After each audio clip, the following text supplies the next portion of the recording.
So the two T, the two T's, and then it's going to be disadd critique case. Use disadd critique case. Yeah. Please don't mind the language of this file because I just can't remember it. So I have to kind of name it creatively. Creative. So rough around argument.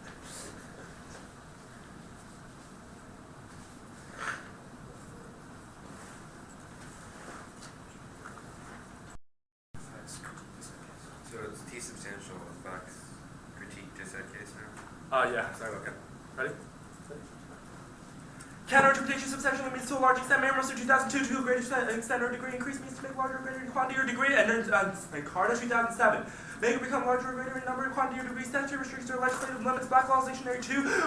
Statutory restrictions, limits, or controls by legislation 2. We meet the plan increases 3. Statutory restrictions on indefinite detention. We require transfer of some detained in one time. We prohibit detention of U.S. citizens and resident aliens, and we limit the definition of substantial support. 3. Contextual evidence proves the plan is a qualitatively large restriction. A. Having solvency cards as the plan's new definition is an adequate restriction on detention. B. Adequate means large enough for a purpose. Macmillan Dictionary. Adequate, large enough for a particular purpose. 4. The affirmative interpretation is reasonable and good enough. And contextual evidence is the only way we evaluate whether a plan increases a substantial restriction, and if we do, and 5, the negative interpretation is flawed. War power restrictions are not measured by statistical percentages. And 6, no ground laws are plan advocates a major statutory restriction in detention authority lost there. The standard is not going to apply as well because they had plenty of time to prep out this app because we have disclosed on the wiki and also because they have hit us like multiple times in preliminary answer. They do not have any ground laws. Then, also, then go to the other top calorie show. This top calorie is absolutely shit. We're not biting into it. They say that we are focusing only on the public perception, but that is only one card in the entirety of the 1AC, the Chesney, and Woods, which is only a preemptive card that says that even if that they just can't run arguments that say that the NDW, that the president, just because the president will not,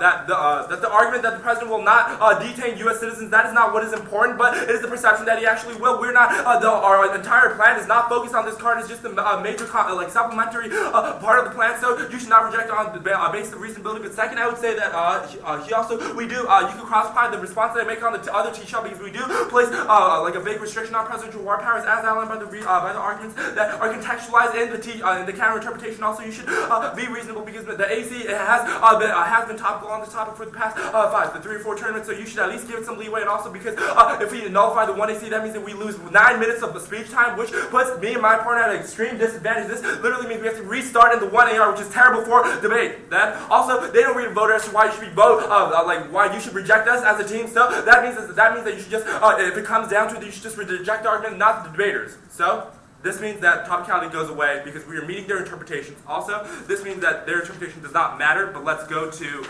the K now. 1. The permutation solves best. Reformism is necessary to reduce war in the short term and maintains the alt transformation. Murray 97.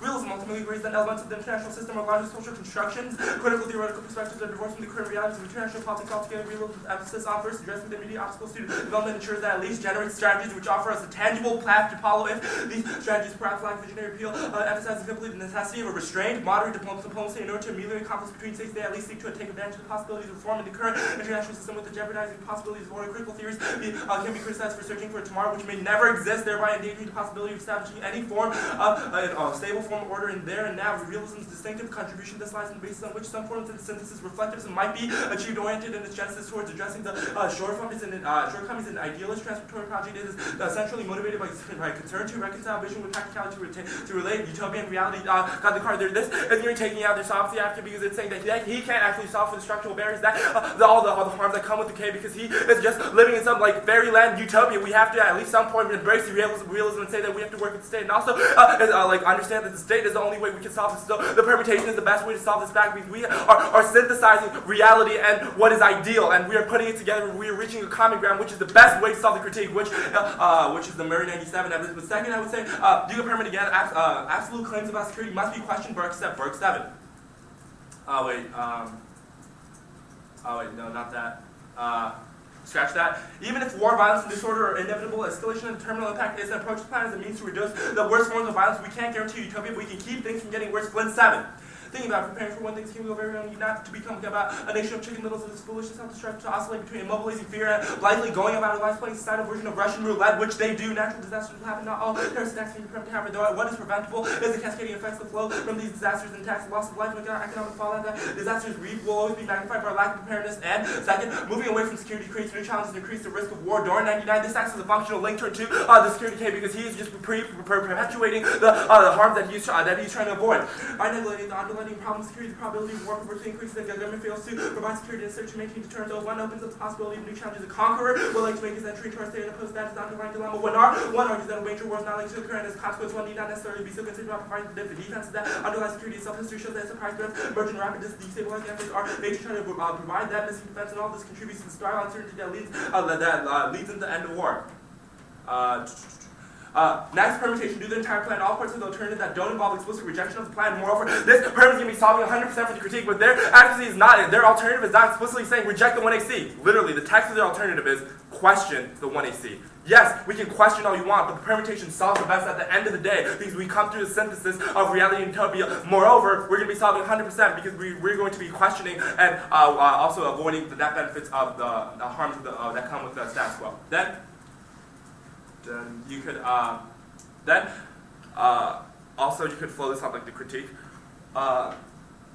My partner asked during cross-examination, what is the status of your critique? They said that this conditionality is bad for 5 reasons. One, not reciprocal, they need to advocate multiple worlds, while they will only give a world with a plan. 2, argumentatively irresponsible. Next, run multiple contradictory arguments to make debate about who dropped what, step clash, less top. Top debaters run 5 kind of plans around 3. Hurts that traditional death, finite time means multiple generic kind of plans straight off the topic, specific iteration 4 times by kicking out of a counter plan or a critique. They prevent us from extending our offense to the rebuttals, moving time from the 2AC 5, voted for fairness, and I changed this is the reason for I can be voting after this round. Remember, they are reading shitty topicality right in prep time, which specifically means that they're just using this as a time step, which means that they're first of all putting us at disadvantage by trying to take away the 1AC speech time. But second, they're also perpetuating this harm by making the critique conditional. Remember, if we have to allocate time on the critique and we go all in on turns on the critique, that means that they can just kick it and go for turns on the 1AC, which moots our strategy, and we don't know where to allocate our time. That is a structural disadvantage that we have in this round, which is a reason why you're going to be rejecting them. Then on the dissent. 1. No solvency. The Taliban will violate any agreement empirically proven. Rascus 9:25-13. All previous increased going to the TTP, and there have only been a few have all been broken by the TTP, with one of the Swat Valley in 2009 being the most notorious. Failure took more than 30,000 soldiers to dislodge the TTP and to restore semblance of peace thereafter. The TTP reneged on this purpose to put down its armed second dismissing terror.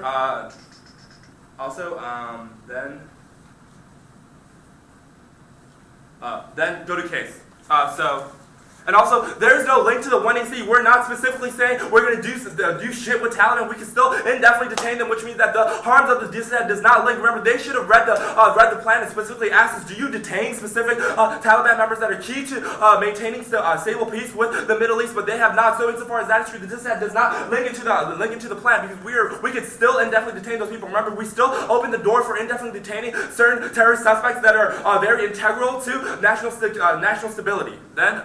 Then you could go to the case on their terrorism, on their terror talks argument. 1. Dismissing terrorism on the premise of imperialism causes us to ignore the violence that takes place.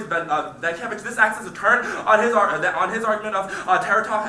How do we best stop such mutually destructive rhetoric rhetoric of the action that produces the gruesome body destroying parts of the world where trade center mutilated the corpses of Israeli children, vividly reminding us that the actions of suicide bombers need to be addressed. We can absolutely dismiss the barbarians from America's enemies. One-sided critiques that only focus on or blame the policy of the U.S. government conveniently elude the more difficult and racial problems that need to be addressed. Bin Laden, Al-Qaeda, and other military Muslim groups are a credible threat to a number of countries, both Western and non-Western Muslim violence far surpasses the so-called Muslim versus Western civilization violence. Cut the card there. This is going to be also linked to the critique because by just taking one side and saying that the U.S. is doing bad, then he's just perpetuating violence that he's trying to avoid. Also, you can extend the global warming scenario. His only response to this is that the evidence which says that there's no chance of global warming, but you can extend the Comerford 13 evidence which says that we are on the brink right now as we speak.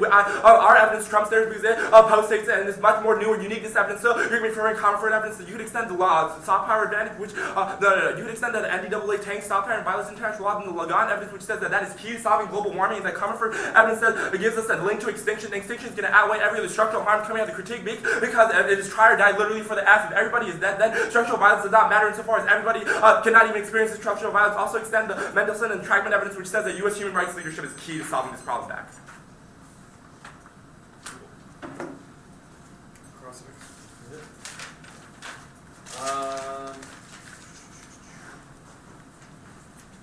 What was the current piece of evidence you read on the VA? Huh? Yeah, is that just the plot evidence? Let's see. On the disad? Yeah. Yeah, it was one card, I think. The Yeah, quad- just the Yep. quad. Okay, cool. On the critique, so like you characterize the critique as like living in like a fairyland, right? So what is? No, please don't mischaracterize my Sure. arguments. Yeah, I say no, that clarify.